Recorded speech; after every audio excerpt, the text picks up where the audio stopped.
made sure to swim every day, mostly twice a day, and made a great friend, Hilario. But he never quite got over how weird Bella Linda Terrace felt. Waking up in Bella Linda Terrace was like wearing a shirt that was too tight. He couldn't get used to it. "Kamazats," he said again, standing on the porch. The word sounded too loud. "It's just like Kamazats."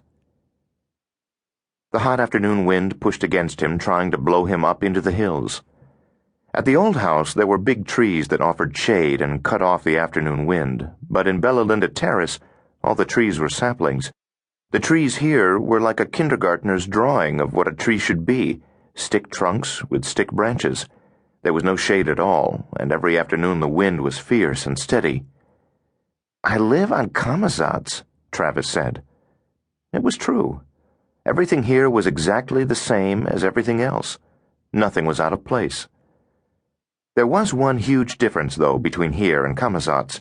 At least on that tedious planet, children played in the streets. The streets of Bella Linda Terrace were deserted. Nothing moved except the wind.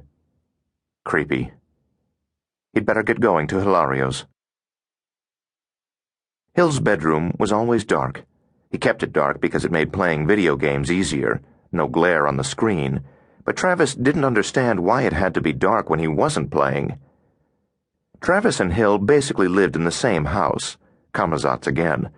Although Hill's house was 3 twisting blocks from Travis's, both had the same floor plan. Hill's bedroom was the same size and in the same slot over the garage as Travis's, and both houses had the same footprint, as his dad liked to say. They faced the same direction, west across Salinas. But you'd never know it because Hill's curtains were always closed. The curtains were heavy and black as night, couldn't get much darker. Travis fingered the bottom edge of the thick curtain. He was almost afraid to open it. The perfectly bored children of Kamazats might be on the other side of the glass playing their reasonable games. "So, Big T," Hill said. "What's it going to be?" Hill clutched a fan of video game boxes in one hand while he gracefully swept the other across them, like the hostess of a TV game show. "First up," Hill said, his voice now an announcer's baritone, "for your gaming pleasure, triumphant weasel, a riveting journey through a forest of evil-eyed rodents. Next is Going Going Gong 2, whose mysteries of the Far East are not for the squeamish. And today's final selection, Icon, where contestants scramble to create world-crushing corporations, all items sold separately."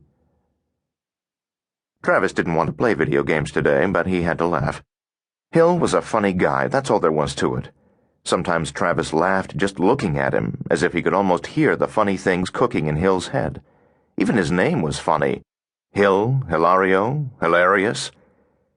Travis nudged the curtain and peeked out the window. The world was still there. "I don't know, man," Travis said. "Whatever. Or, I mean, don't you want to go outside or something? There's no one out there. We could do anything." "Oh, dude," Hill said. "You know I'd love to, but my delicate skin, she is so pale." Hilario's skin was as brown as a walnut. "No, really," Travis said. "Let's ride bikes or something, get outside. The dark in here, it's so cold. So cold." "Maybe tomorrow. I gotta be here at 4 sharp. I set up an Icon session with the guys. Have to be online by then." Hill cued Triumphant Weasel and leaped onto a sofa 2 feet from the TV. Travis shrugged and fell onto the sofa too, and began blasting net bombs at evil ferrets and vile stoats. Afternoons with Hill weren't like this at first. They'd met at the pool a few weeks before school started, and Travis liked him on the spot. He remembered the first time he saw him, Hilario walking off the high dive as if taking a stroll, only realizing halfway to the water where he was, and then running like crazy in midair to save himself. Travis was already laughing before Hill's big splash. When Hill got out of the water, he took a regal bow, but the only one in the audience was Travis. Everyone else was splashing and screaming. Travis got in the high dive line behind him, and just as Hill was about to go onto the board, he asked him to do his funny walk again. "Check this out," Hill said. He ambled to the edge of the diving board, turned, and looked into the distance as though he'd forgotten something. Then he pretended to lose his balance and windmilled all the way to a big sploosh. About the funniest thing Travis had ever seen. After that, they were together every day, which was a good thing because Travis had been worried about making new friends. Not worried.